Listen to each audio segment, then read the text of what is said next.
favor upon you first. First things first. That's the first thing. The second thing, qaida, is little things count. The little things actually count. In our worship, in our obedience, in our everyday life, those little things actually count. So, Allah subhanahu wa ta'ala mentions in Surah Zalzala, وَمَنْ يَعْمَلْ مِثْقَالَ ذَرَّةٍ خَيْرًا يَرَى وَمَنْ يَعْمَلْ مِثْقَالَ ذَرَّةٍ شَرًّا يَرَى. That whoever does an atom's weight of good, an atom is the smallest particle we can think of, they will see that in the hereafter.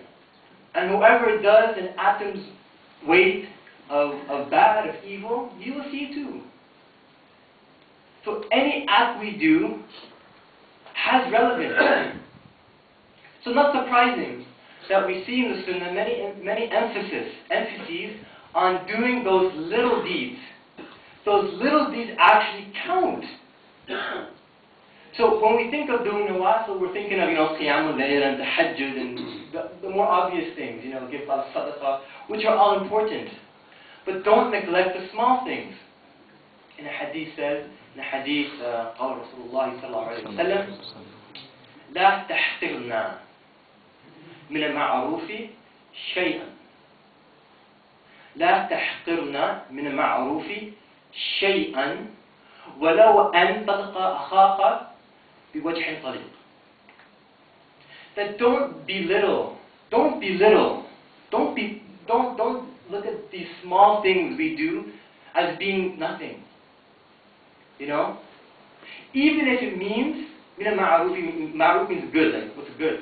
So don't belittle those things which are good, even if it is meeting our brother with a smile. Even if it is meeting our brother with a smile, this has reward. This has reward. Now imagine now that we combine now the first principle that Imam Ghazali mentioned about kasratul niyat, make lots of intentions in your deeds, and this idea of doing small things. So one action could be small, but with the proper intentions, this small act, which is mundane in our eyes, could become tahabbud, become worship. So for example, I'll give you a really good example. In many parts of the East, it could be any parts, and not just the Middle East, but East in general, people drive really fast, and they drive and they don't follow any rules. It's beep, beep, beep, beep, beep, right? And when I was living in a particular country, I noticed that everyone is driving and they're screaming and that beep, there's no signals. It's beep, beep, beep, right? A lot of car accidents, a lot of injuries. It's very sad. But now watch this. Imagine now that you started the day, that you left your house saying, I'm going to drive to work so I can earn a living for my family. Okay? There's one benefit. I'm going to drive on this road respecting the other person on the road. That's another benefit. I'm going to start and enter into this car by saying a dua.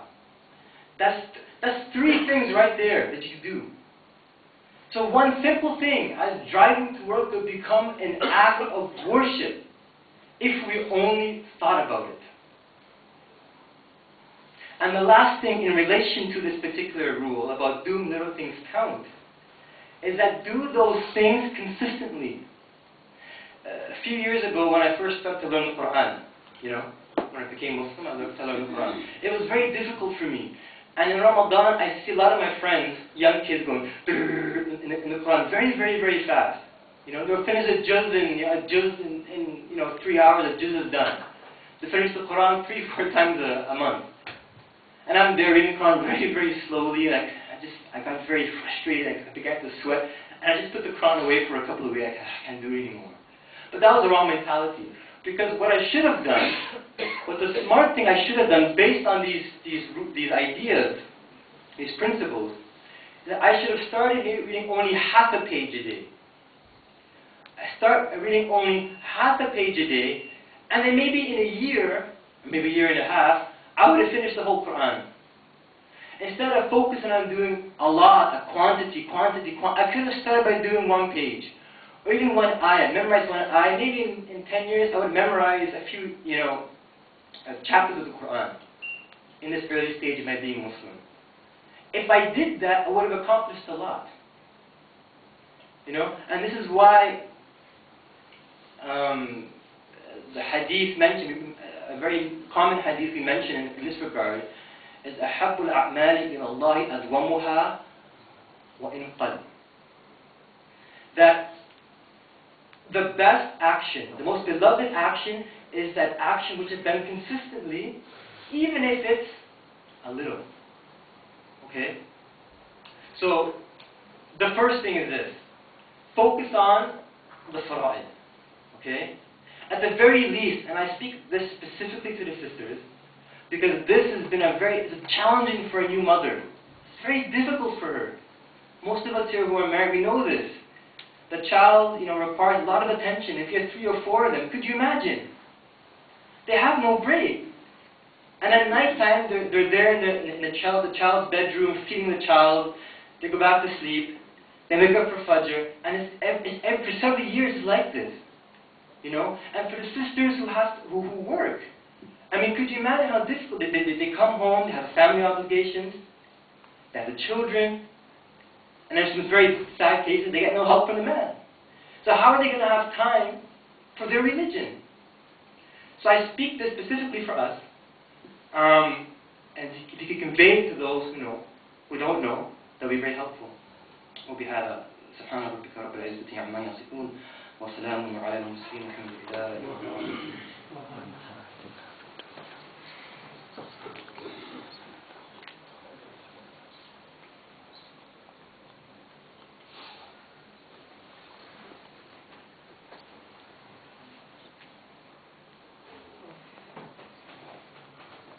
الحمد لله الذي هدانا لهذا وما كنا نهتدي لولا أن هدانا الله والصلاة والسلام على سيد المرسلين وآله وصحبه أجمعين. So I mentioned two principles which I thought were very relevant to us, right? But I mentioned one more, and I think this is like the super qaida, right? This is the qaida I really want to emphasize. That the religion is not intended to be difficult. We know this intuitively. We hear this all the time. Religion is not difficulty. It's ease. But in a very important ayah revealed to the Prophet ﷺ, Allah says, subhanahu wa ta'ala, لا يكلف الله نفسا إلا وسعها. That Allah does not burden a soul more than it can bear. So we gain many different rulings from this particular hadith. Ayah in the Quran. But one thing I want to emphasize is that Allah does not require us to be perfect, rather He requires us to try. Allah does not require us to be perfect, because this is not in our nature to be, we cannot be perfect. This is something reserved for the Anbiya.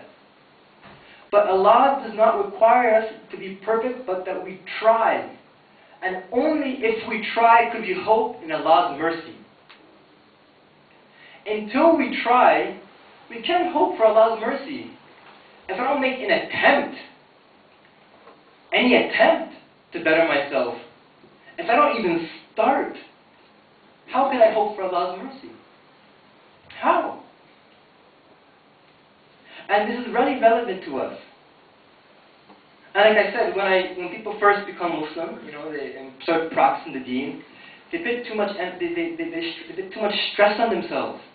And one of the first advices I typically give, new brothers and sisters into the religion, newly practicing, is take it easy, Just relax, The religion's like a marathon, it's not a sprint, right? If you fill up the cup too fast, the cup will fall down. And this happens very often with people. They get too much stress. They wonder, how come I can't be? How come I... But take your time. Do your fara'id. But take your time. If you want to eventually perform tahajjud or qiyam, which is very difficult, especially in cold places. Very difficult to wake up in the morning when it's cold. Then perhaps you can start, you can start by praying your sunnah.